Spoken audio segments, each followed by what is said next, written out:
She looked me in the eye, while draining our savings like it was nothing. I still remember the glow of her cheeks in that morning light. The sun hit her face in a way that made her look like something out of a painting. The kind you'd stare at for hours, not realizing you're slowly losing yourself. That was Olivia.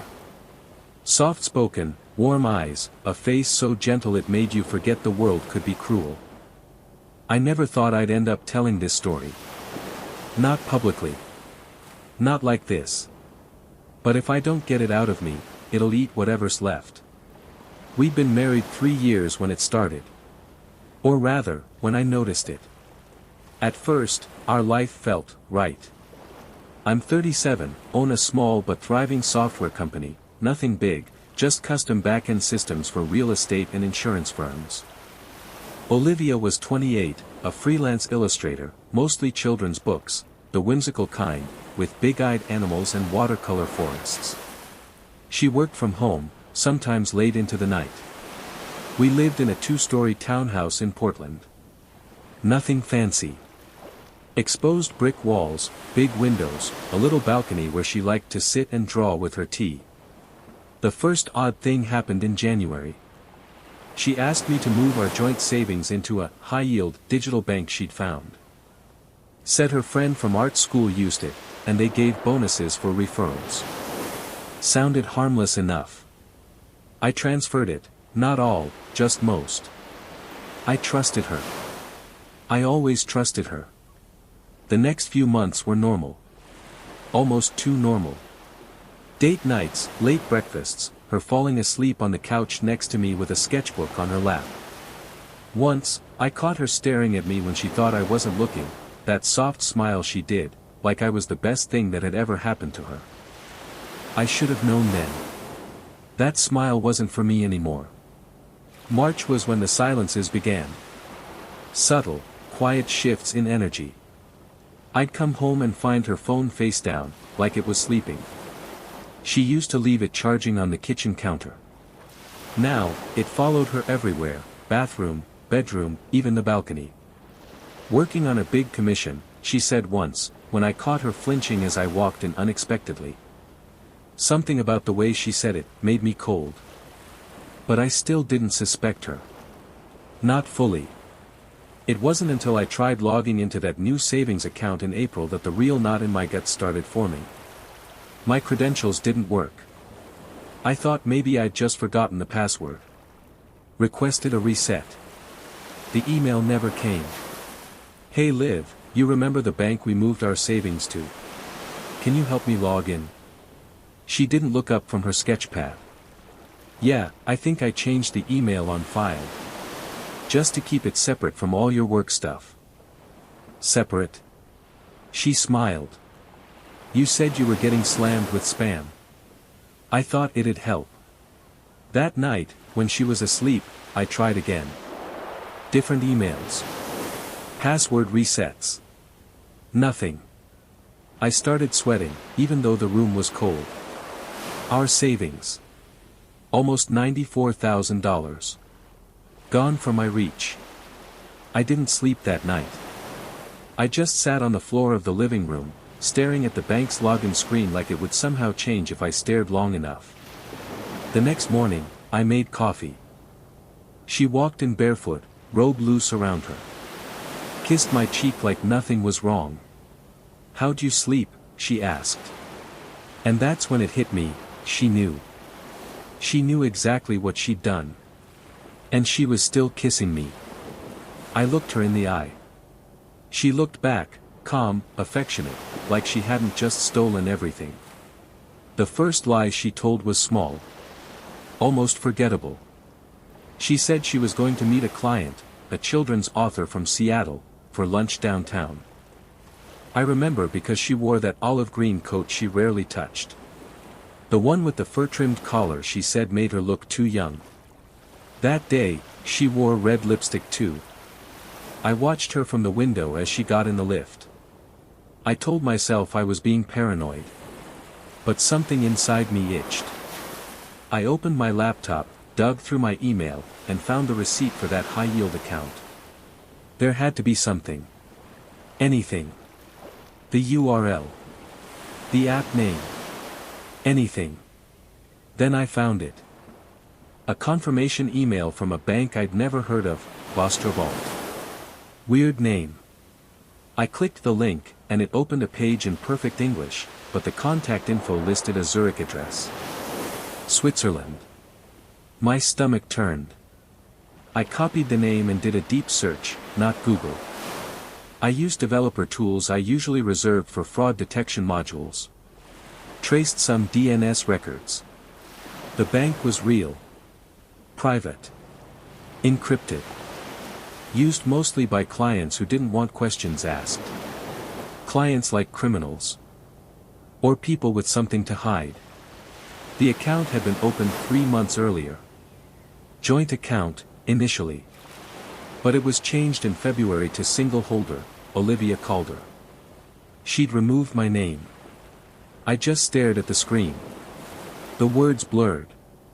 I was holding a cup of coffee, and I didn't realize my hand was shaking until I spilled it onto my jeans.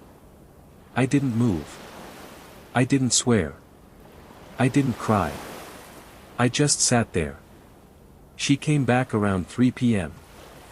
Her cheeks were flushed like she'd been laughing, or drinking. Maybe both. She smelled like white wine and expensive perfume. How was lunch? I asked, keeping my tone even. Lovely, she said, kissing my cheek. Her name's Dana. Sweet woman. We might collaborate. I looked down at her hands. No takeaway menu. No receipt. Just her fingers tightening around her purse strap. That night, she was warm again. Affectionate. We made love. She held my face like she used to. Whispered things into my ear like we were 23 again. And all I could think was, how long have you been planning this? Because none of it was spontaneous. 2 days later, I checked the savings account again, through a backdoor dev portal a friend helped me access. The funds had been moved. Not all at once, but in slow, methodical transfers over the course of 43 days. $94,000. Gone.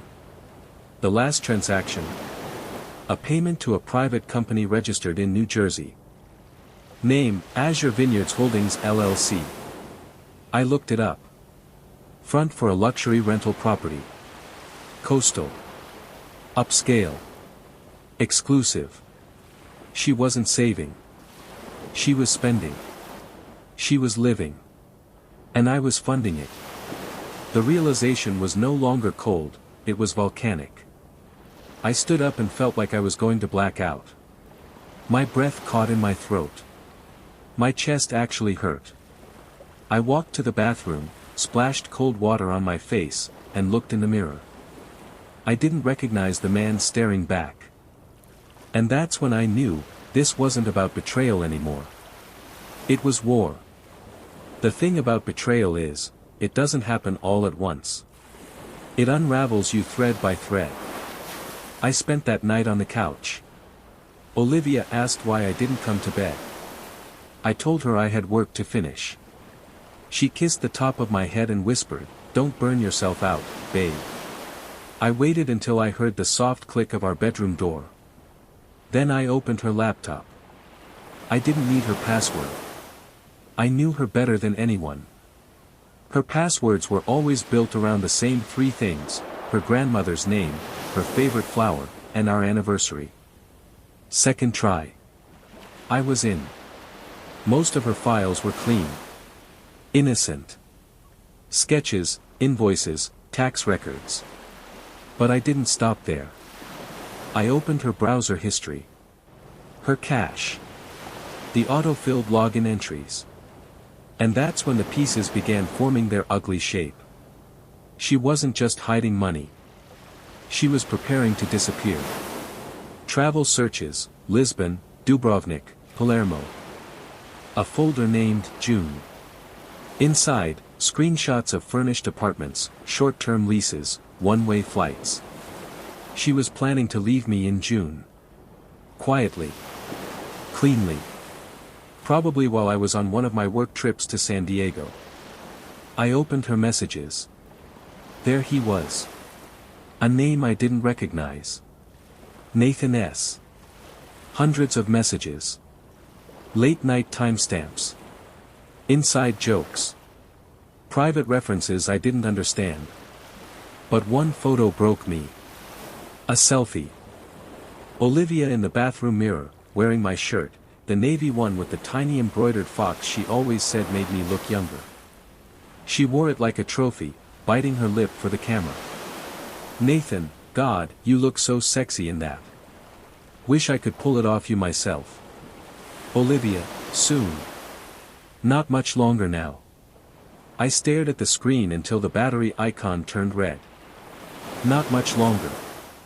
I had to know who he was. I ran a trace on his number. It was registered under a private VoIP service. Coward. But his email, oh, that was sloppier.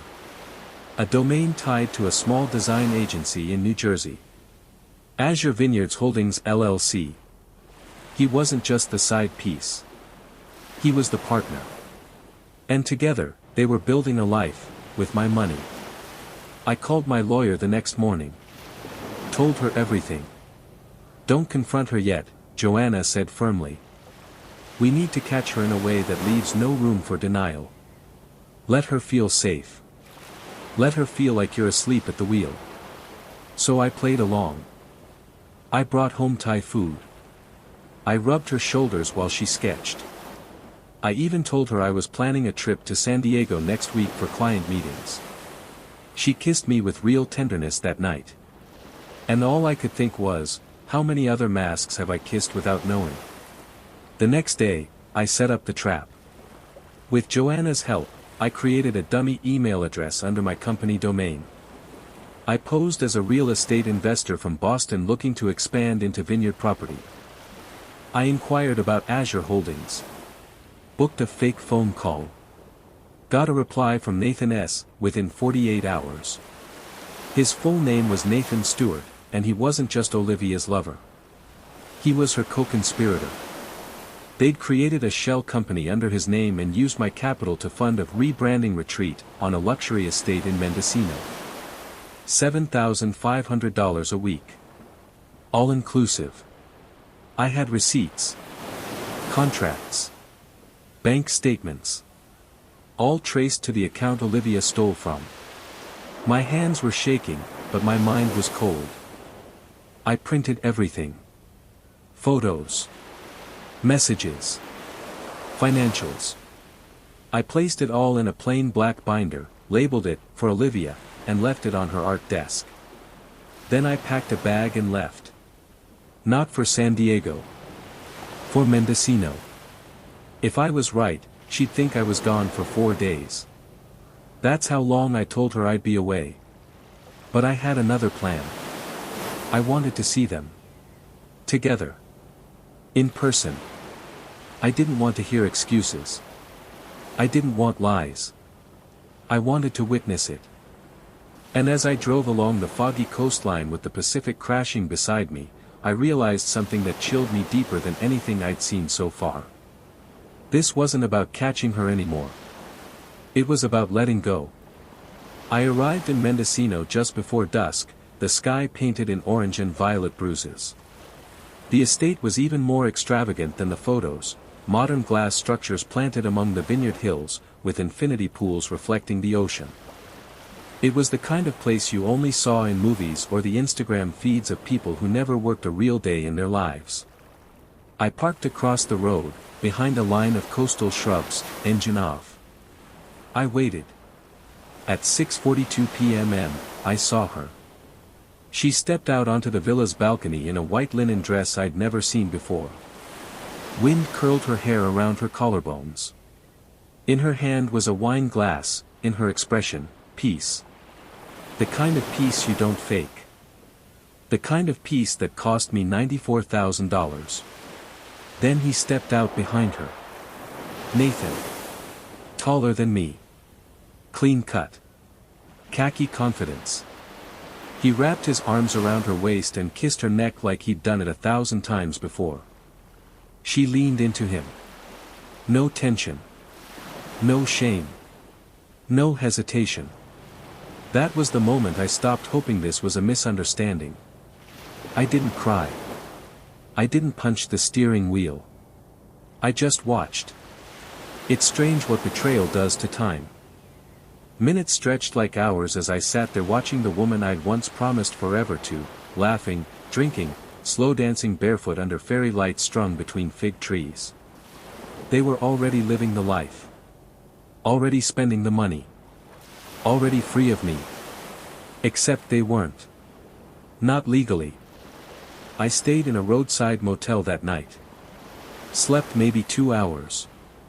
The walls were thin and the TV was stuck on a Spanish soap opera. I didn't care. The next morning, I sent the photos. To Olivia. To Nathan's business email. To my lawyer. And to myself. Subject line, I saw everything. No body text. Just 4 attachments. Olivia in Nathan's arms. Olivia in the pool. Olivia at dinner with a bottle of Chateau Margaux I know cost more than our couch. Olivia smiling, unbothered, unaware. Joanna, my lawyer, called me 20 minutes later. Do not respond to her if she calls, she said.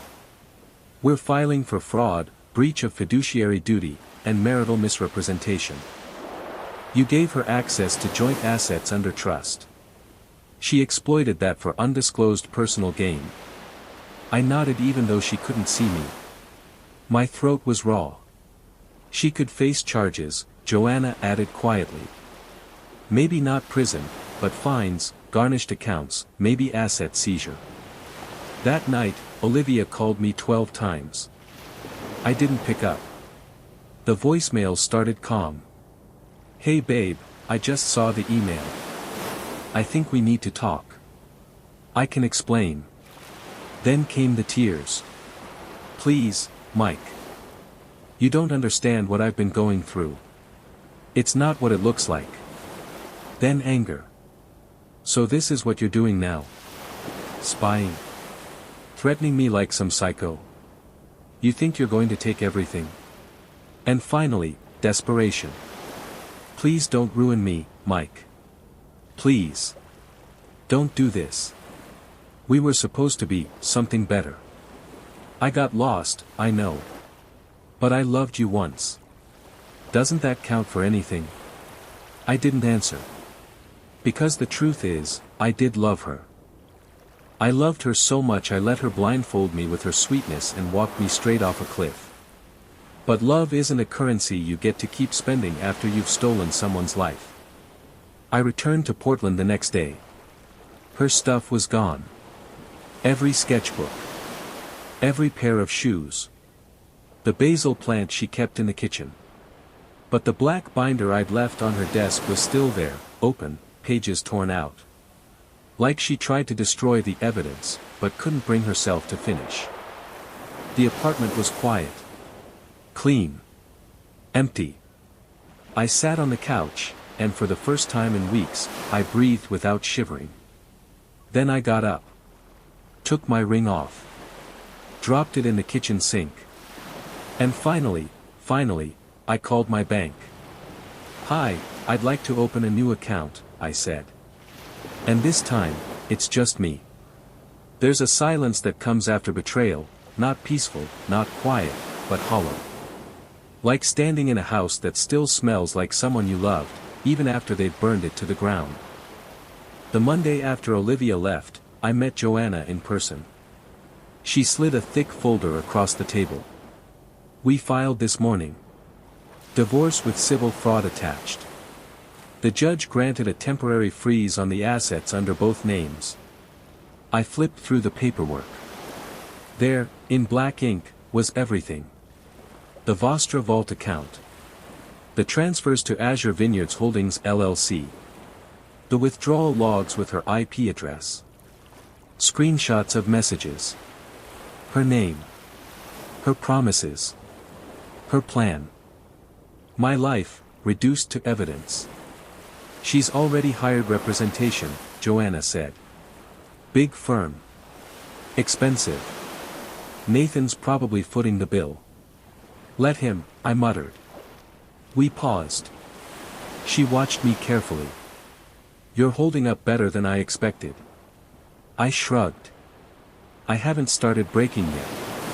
Joanna slid one last document toward me. This is a formal motion. If we can prove the fraud was premeditated, she won't just lose the money, she could face charges. And Nathan too, depending on how involved he is. I stared at it. Signed it. And that's when the letters started. Handwritten. In envelopes that smelled faintly of her perfume. One arrived every 3 days. They weren't apologies. They were love letters. Letters from a woman who had burned every bridge and was now sitting in the ashes, writing poetry about the fire. I still dream of you. The version of us before everything went wrong. I didn't plan to fall in love with Nathan. I was just so lonely. You were always working, always building. I felt like a house you'd finished and stopped visiting. They were just numbers to you. The money. The hours. But to me, they were our lost time. Each one tried to rewrite the truth, like love could exist alongside theft. I didn't respond. Until the 5th letter. That one wasn't poetic. That one was panicked. He's changed. Nathan. He's not what I thought.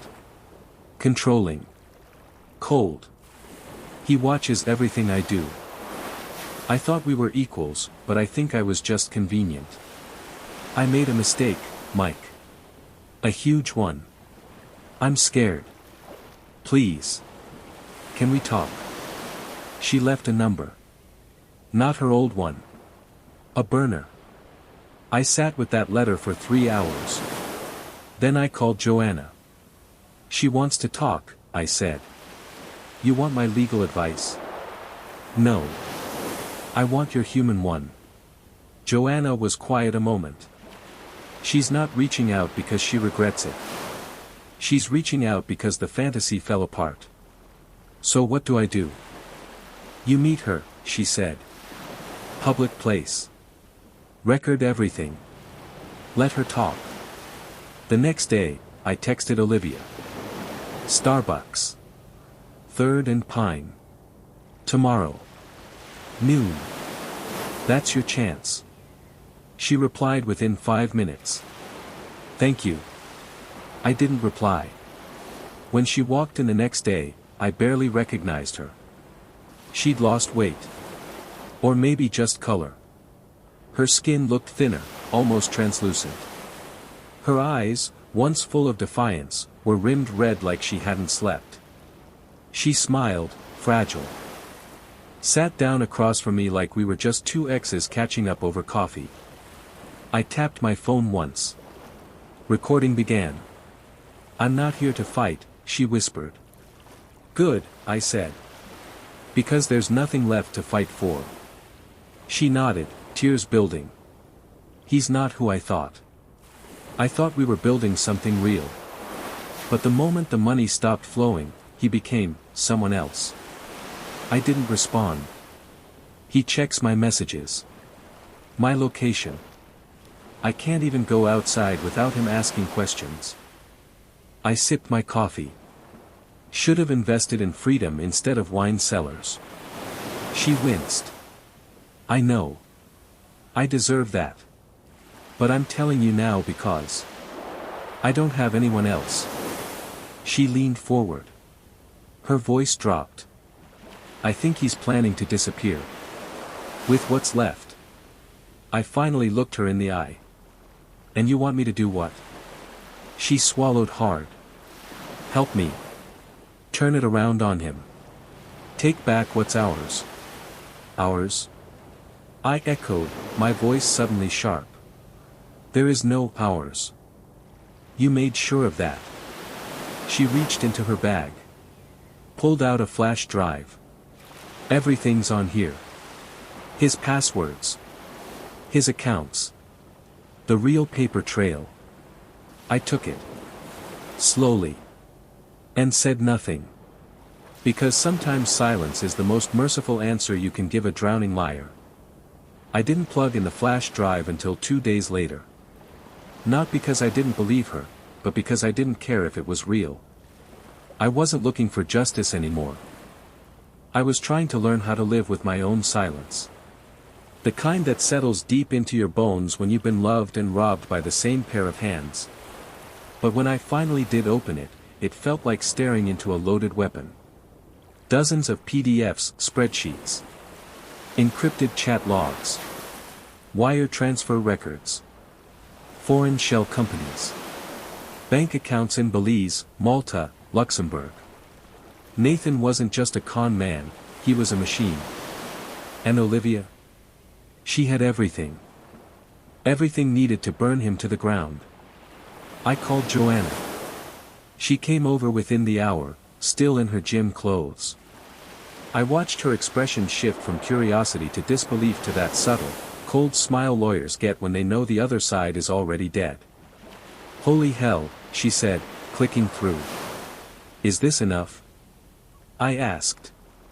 Enough to start a federal investigation, she replied. We could go criminal. Wire fraud, interstate financial abuse, conspiracy. Even if they can't get him on everything, this will make sure he never sets foot in another boardroom. And Olivia? Joanna hesitated. She's part of it. But if she flips fully, she could get immunity. Especially if she testifies. She wants out. Too late for out, Joanna said. But not too late for leverage. That night, I sent a message to Olivia. You testify. You give a statement. On record. We hand it over to the feds. That's your deal. She replied within minutes. When and where? The next day, we met in Joanna's office. Olivia wore a black sweater, no makeup, hair tied back like the woman I once met in line at a book signing. The girl who doodled foxes on coffee napkins. Except that girl didn't exist anymore. Joanna hit record. For the next 78 minutes, Olivia unraveled everything. How she met Nathan through a freelance job. How he charmed her, flattered her, made her feel needed. How the plan started as a short-term asset transfer to dodge taxes. How she agreed, thinking we'd recover, that I'd never know. Then things escalated. He began isolating her. Controlled her passwords. Cut her off from friends. He became possessive, paranoid, then abusive. And worst of all, she admitted she stayed. Even after the money was gone. Even after he raised his hand to her. Because it was easier than facing me. When the statement ended, she was shaking. Joanna handed her a glass of water. Will this help you? She asked. I looked at her for a long time. Yes, I said. But it won't save you. I left the office before she did. I didn't say goodbye. I drove for hours that night. No destination. Just kept moving. There's no road long enough to outdrive betrayal, but sometimes the motion keeps the pain from calcifying. When I got home, I sat in the driveway with the engine off, listening to rain on the windshield. And for the first time in months, I felt like I'd done something right. The indictment came faster than we thought. Nathan Stewart was arrested at 6:14 a.m. in a Los Angeles airport lounge with a fake passport and a briefcase full of burner phones. The news broke that afternoon. CNBC. Forbes. Even local Portland stations ran it as a sidebar, tech consultant arrested in multi-state financial fraud scheme. But his name wasn't the one trending. It was Olivia's. A Reddit post leaked her statement. A blurred photo of her sitting in Joanna's office. Headlines spun the story, wife exposes lover in $3 million real estate scam. Some called her brave. Others, complicit. And me? I just watched. There's a numbness that comes after justice. You think you'll feel triumphant. You think you'll feel free. But mostly, you feel vacant. Like you've just escaped a house fire, and now you're standing outside barefoot, watching smoke curl into a sky that doesn't care. The civil case closed shortly after Nathan's arrest. Olivia was stripped of all marital claim to our savings, ordered to repay $94,000 in restitution. She avoided prison, barely, by cooperating. The house? Mine. The accounts? Secured. The story? Ending. And yet, closure doesn't feel like healing. It feels like paperwork. 2 weeks after the sentencing, I got a letter in the mail. No perfume this time. Just plain white paper. Her handwriting. I know you don't want to hear from me. I get it. I don't deserve anything from you, not sympathy, not forgiveness. But I wanted you to know. I'm leaving the country. Not to run. To rebuild. My aunt has a place in Portugal. Small town. No internet. Just silence. I need to figure out who I was before all this. I never meant to destroy you. I swear that. I thought I was chasing something better. Instead, I became someone I can't even look at. I don't expect you to believe this. But I did love you. Maybe I still do, in a way that's too broken to matter. I just wanted to say thank you. For stopping me before I lost the last piece of myself. I folded the letter once. Then again. And burned it over the sink. Because some truths aren't meant to be archived. Some are meant to dissolve. That weekend, I drove out to the coast. The place we always said we'd visit but never did, Cannon Beach. Cold wind. Gray sky. Perfect for forgetting. I watched waves chew through the shoreline and imagined everything they'd carried away before me, ships, bodies, time. Even sins. A kid ran past me chasing a kite. His dad trailing behind, laughing. Not a care in the world. I sat on a rock and let the wind take my thoughts, one by one, until the only thing left was silence. That silence wasn't empty. It was mine. Healing doesn't look like how they show it in movies. It's not a sunrise jog or a spontaneous haircut. It's not a one-night stand or some epiphany at the bottom of a whiskey glass. Healing is boring. Repetitive. Uneventful. You wake up. Make coffee. Open blinds. Breathe. Repeat. For a while, I didn't talk to anyone. Not friends. Not family. Even my company ran itself with help from the CTO. I wasn't hiding, I was just pausing. Letting the world keep spinning without me. But grief has a rhythm. It moves through stages, even when you're not aware of them. And one morning in July, something changed. I opened my phone and saw a message from a name I hadn't heard in years, Daniel Grant, Olivia's cousin. The one who played guitar at our wedding. Quiet guy. Always kind to me. Hey. I heard everything. Just wanted to say. I believe you. And I'm sorry. It hit harder than I expected. Not because I needed validation. But because someone from her side had chosen to stand on mine. We met for lunch 2 days later. Outdoor table, summer breeze. I hadn't smiled in weeks. He made me laugh twice in 1 hour. Then he handed me something I wasn't prepared for. A tiny envelope. No name. Inside, a photo. Me and Olivia. From our wedding. But not the official ones. This was candid. We were laughing, faces close, her hands on my chest. Pure joy. Unfiltered. Real. Daniel cleared his throat. I found it cleaning out my studio. Thought, you should decide what to do with it. I stared at it for a long time. Then put it back in the envelope. I didn't throw it away. But I didn't keep it out either. That night, I opened my closet and took down a dusty box, the one labeled US. Inside were anniversary cards, old Polaroids, a love letter she once wrote on a napkin in Prague. One by one, I read them. And then I packed them into a new box. Labeled it, Before. Not to erase her. Not to hate her. But to contain her. Because that chapter, however beautiful or broken, was no longer mine to live in. The next week, I returned to work. My team welcomed me back like I'd only been gone a day. They didn't ask. They didn't prod. Just picked up where we left off. Normalcy, I found, is the real miracle. Later that month, I walked into a bookstore I hadn't been in since before everything collapsed. A small boy was sitting on the floor with a picture book in his lap, big-eyed animals, soft watercolor skies. I checked the author. Illustrated by Olivia Calder.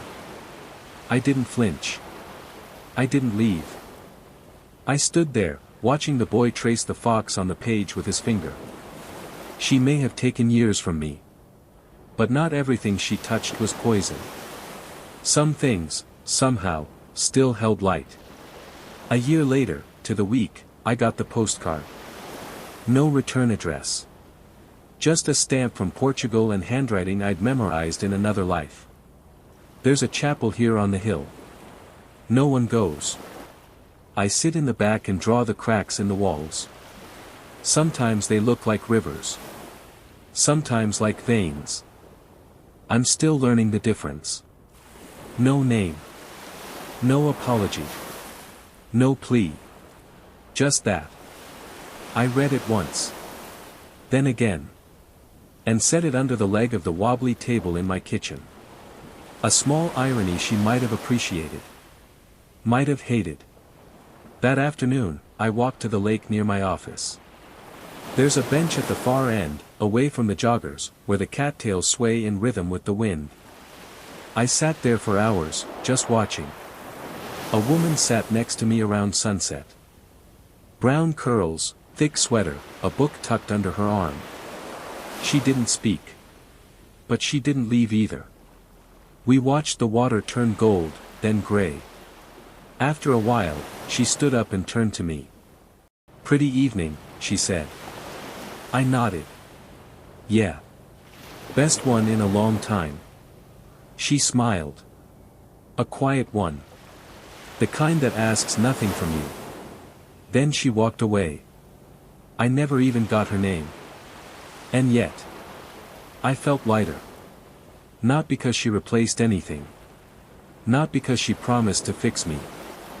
But because in that moment, someone sat beside my silence, and didn't run from it.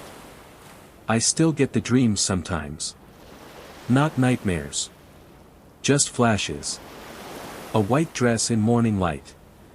A sketchbook full of foxes. The sound of her laugh echoing down our hallway. But when I wake, there's no weight on my chest. Just space. And space, I've learned, is the beginning of everything. So if you're listening to this, whoever you are, wherever you are, and you've been gutted by someone you trusted, let it bleed. Let it break. Let it burn. And then, one day, maybe a year from now, maybe 10, you'll sit on a bench as the sun goes down. And realize you've survived. Not because you forgot. But because you lived.